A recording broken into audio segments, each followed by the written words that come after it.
স্বাগতম মহাগ্রন্থ আল কোরআনের ধারাবাহিক তাফসিরে। আজকে ইনশাআল্লাহ আমরা পবিত্র কোরআনের সূরা নিসার ৪৪ থেকে ৪৭ নম্বর আয়াত পর্যন্ত আলোচনা করব। এই আয়াতগুলোতে মহান আল্লাহ রাব্বুল আলামিন বলেন, ألم تر إلى الذين أوتوا نصيبا من الكتاب يشترون الضلالة ويريدون أن تضلوا السبيل হে নবী, তুমি কি তাদের অবস্থা দেখোনি যাদের আসমানি গ্রন্থের সামান্য একটা অংশ দেয়া হয়েছিল, কিন্তু তারা গুমরাহির পথে কিনে নিয়েছে। তারা তো চায় তোমরা যেন তাদের মতো পথভ্রষ্ট হয়ে যাও। والله أعلم بأعدائكم وكفى بالله وليا وكفى بالله نصيرا তোমাদের দুশমনদের আল্লাহ তাআলা ভালো করে জানেন। অভিভাবক হিসেবে যেমন আল্লাহ তাআলা যথেষ্ট, তেমনি সাহায্যকারী হিসেবেও আল্লাহ তাআলা যথেষ্ট। من الذين هادوا يحرمون الكلم عن مواضعه ويقولون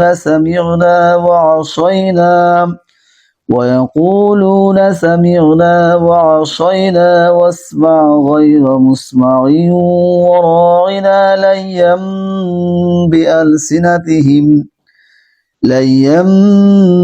بألسنتهم وطعنا في الدين ولو أنهم قالوا سمعنا وأطعنا واسمع وانظرنا لكان خيرا لهم وأقوم ولكن لعنهم الله بكفرهم فلا يؤمنون إلا قليلا ইহুদি জাতির মধ্যে কিছু লোক এমন আছে যারা রাসূলের কথাগুলোর মূল অর্থের স্থান থেকে সরিয়ে বিকৃত করে দেয়, এবং তারা বলে আমরা শুনলাম এবং সাথে সাথে অমান্য করলাম, আবার বলে আমাদের কথাগুলো শুনুন।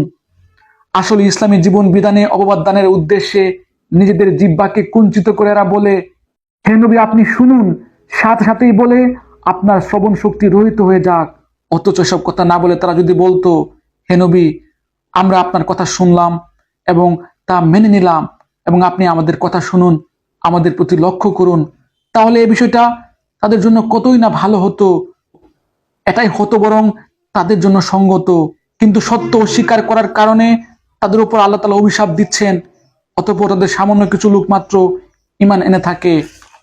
يا أيها الذين أوتوا الكتاب آمنوا بما نزلنا مصدقا لما معكم من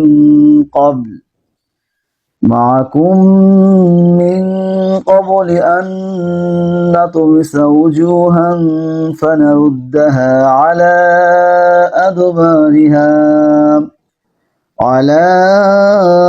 أدبارها أو نلعنهم كما لعنا أصحاب السبت وكان أمر الله مفعولا হে মানুষরা, যাদের কিতাব দেয়া হয়েছে তোমরা সেই গ্রন্থের উপর ঈমান আনো যা আমি মুহাম্মাদের উপর নাজিল করেছি।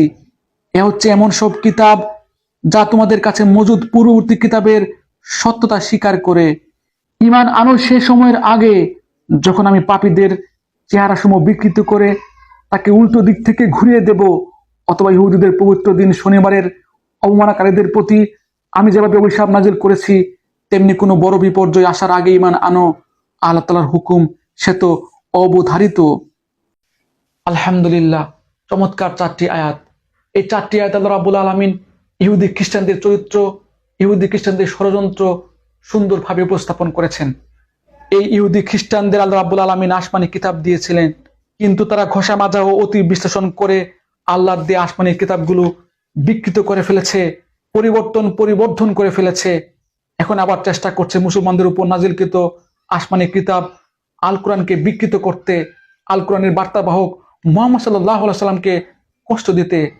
আল্লাহ রাব্বুল আলামিন আমাদের আলোচ্য আয়াতগুলোতে এই পাপিষ্ঠদের চরিত্র উন্মোচন করেছেন, তাদেরকে অভিশাপ দিয়েছেন এবং তাদের জন্য ভয়াবহ শাস্তির দুঃসংবাদ দিয়ে রেখেছেন। আল্লাহ রাব্বুল আলামিন আমাদেরকে হেদায়েত দান করুন, আল কোরআনের মর্মর্থ হৃদয়ে ধারণ করার তৌফিক দান করুন এবং ইহুদি খ্রিস্টানদের চক্রান্ত থেকে রক্ষা করুন। এই প্রত্যাশা আজ এখানে শেষ করছি। ধন্যবাদ।